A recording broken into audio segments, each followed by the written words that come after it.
All right, so it is time to talk about something very, very serious that I had to talk about because this, for some reason, gets no news coverage whatsoever. Okay, we hear, and this is gonna be this is what I'm gonna tell you about. But then there's also a bigger point that I want to talk about how China is basically a totalitarian dictatorship state at this point.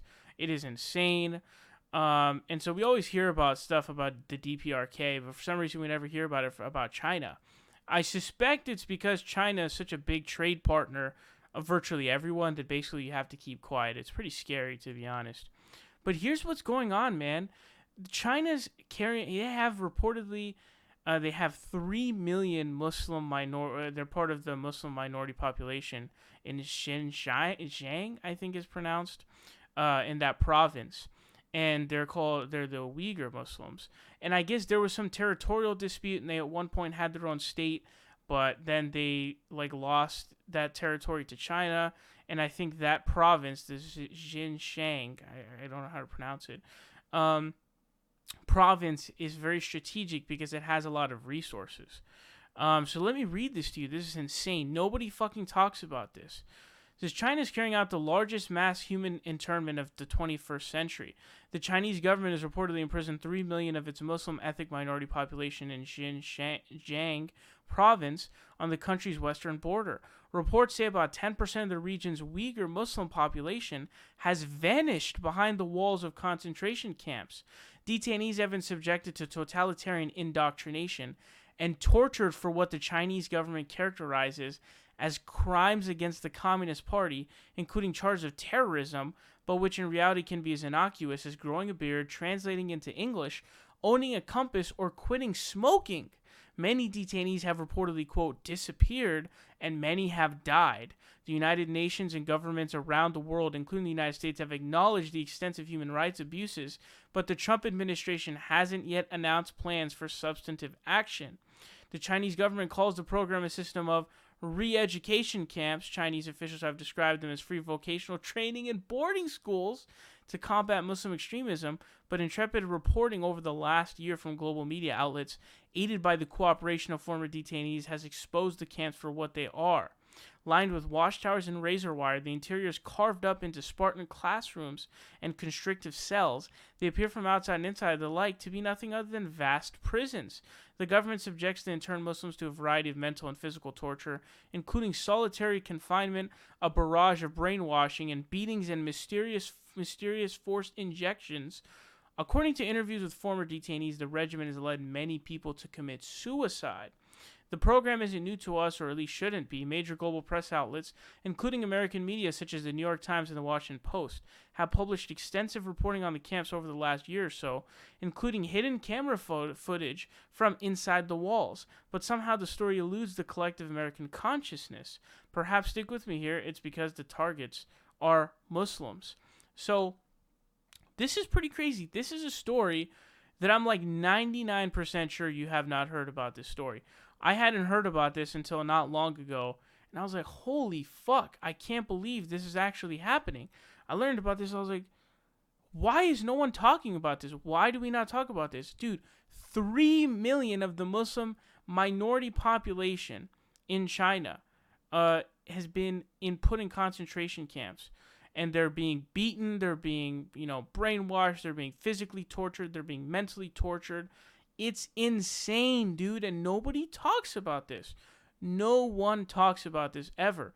And I really didn't know about the details of how much of a totalitarian communist dictatorship China really is. Now, let's take out the economic aspects of this, right? We're just talking about, it's a communist party, so we're going to say that regardless. I don't know, people are going to be like, oh, state capitalism, blah, blah, blah, whatever the fuck.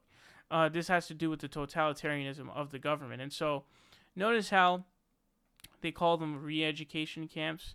So I just want to say, when Hassan Piker jokes about, sending people to re-education camps or whatever, this is the type of stuff that he's joking about, very serious stuff, right?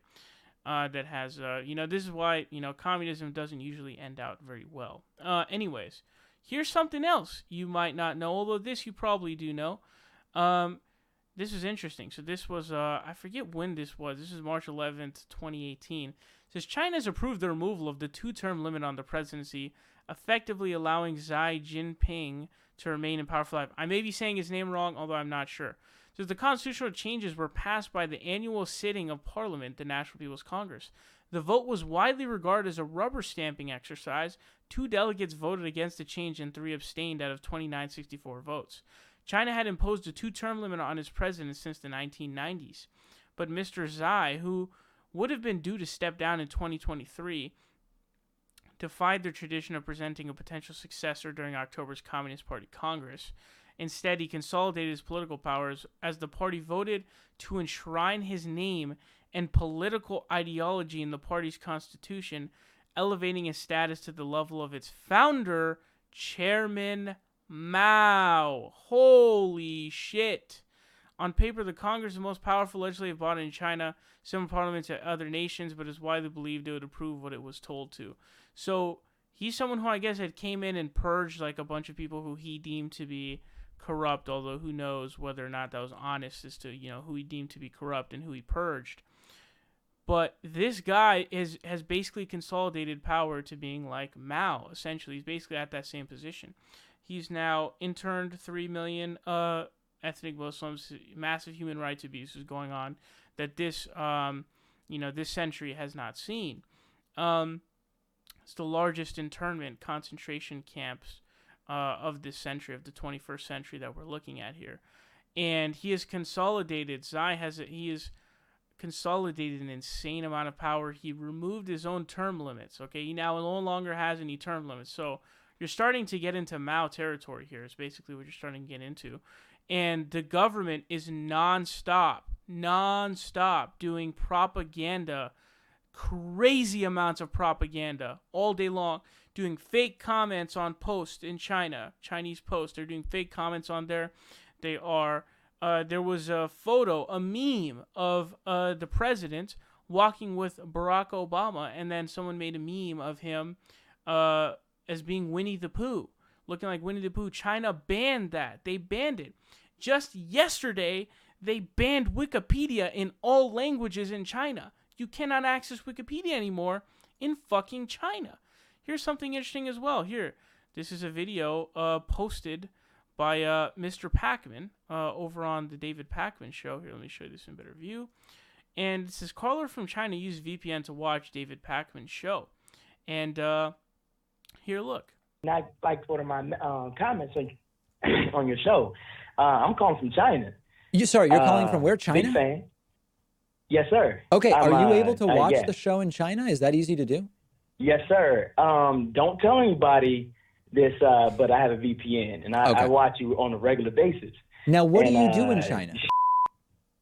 I teach ceramics, and I teach. So the rest of it is kind of whatever. But people in China, like my understanding is the vast majority of them use a VPN because they can't access. YouTube is banned as well. So they've basically banned every single source of information. And I think even the VPNs themselves are banned, but I guess there's no way to be able to legitimately enforce that kind of a ban. And so people use VPNs to get around it. But we always talk about DPRK and their crazy shit that they're doing with Kim Jong-un and all that crazy stuff going on over there. But we never talk about what's going on in China. And I speak about that from experience because I didn't know about all of these details about how YouTube, I think even Facebook is banned. Wikipedia is banned now. They had banned YouTube and they have banned VPNs, and now people have to use VPNs to watch something like the David Pacman show or to watch YouTube. And it's crazy. So Xi is president for life. He's now basically up to the situation of Chairman Mao Zedong. And you've got the guy who's putting people in re-education camps. We're talking about the Muslim minority, Uyghur Muslims, up to 3 million of them into concentration camps.